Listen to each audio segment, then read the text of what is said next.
So hey guys, what's up? It's your favorite cousin and I'm back with another one. So in today's video, I want to talk about closure.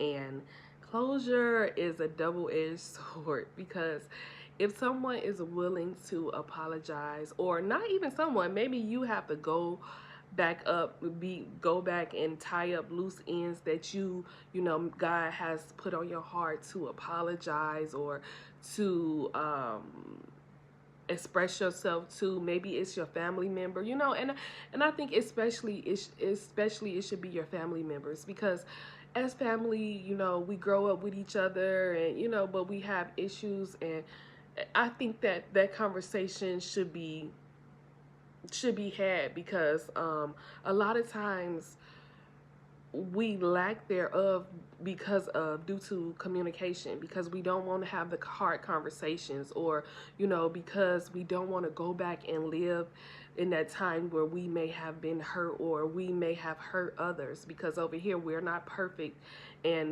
we have our own mistakes, and we have did things. But the difference between us and other people are we're not afraid to go back and say that I apologize, I was wrong.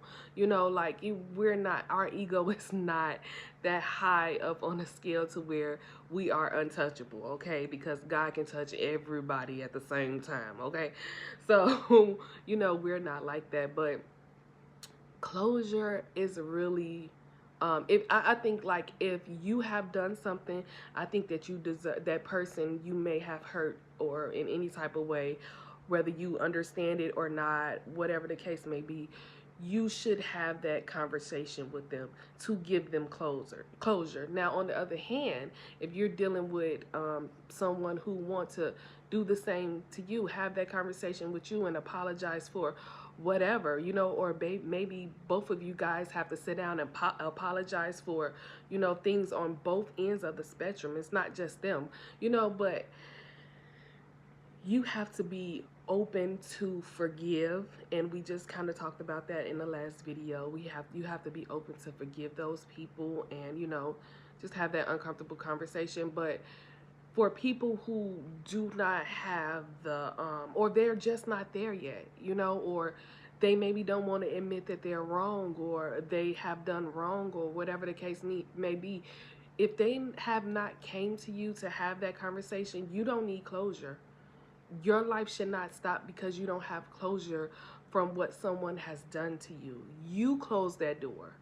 And a lot of times with toxic people, they want to keep the door open so that can be a gateway back into your life when they're ready, and they don't necessarily say, I'm sorry, but you have different scenarios. Well, I did this because you made me, like, those people are not ready for that closure conversation. But whether they're ready or not, if they haven't given it to you, if they have not offered it, then you do not ask for it. You have to understand that I'm closing this door on my life, and that is my decision, and that is what I am going to do for my life. You don't wait for anyone to give you closure. Like I said, if they're open to have that conversation, you can't, I'm not gonna say you can't turn it down, depending on what may have occurred. But hopefully you don't turn it down and you're ready to have it. But like I said, some people will never give you that closure, and you should never wait. You should never wait for it. You have to close the door on your own. You have to move forward on your own, and you have to say, this is my life. I take fully responsibility for myself, and I'm going to close this door, and I'm going to move on regardless of what someone else's actions are. And that is so important. And I think that that can save a lot of us. And let's be truthful, like, we're human, and we do want to hear that we're sorry. That's why that's why I have encouraged you to go back and say, hey, I apologize if you have hurt, if I did anything, or like, be honest with yourself, because someone deserved that. But everybody not cut like us. Everybody don't have the maturity to go back and say, I messed up. Everybody's just not like that, and that's okay. But why should you suffer because someone is not like you, or they don't move like you, or they don't have the pure, beautiful heart that you have? Why should you suffer because of that? That's no way to suffer. That's no way to live. You move on, you close that door on your own, and you move on with your life, and just ask God to give you the strength and the ability to, forgive even without a sorry. And that is how you know you are learning, you are healing, you are growing, because you don't need a sorry.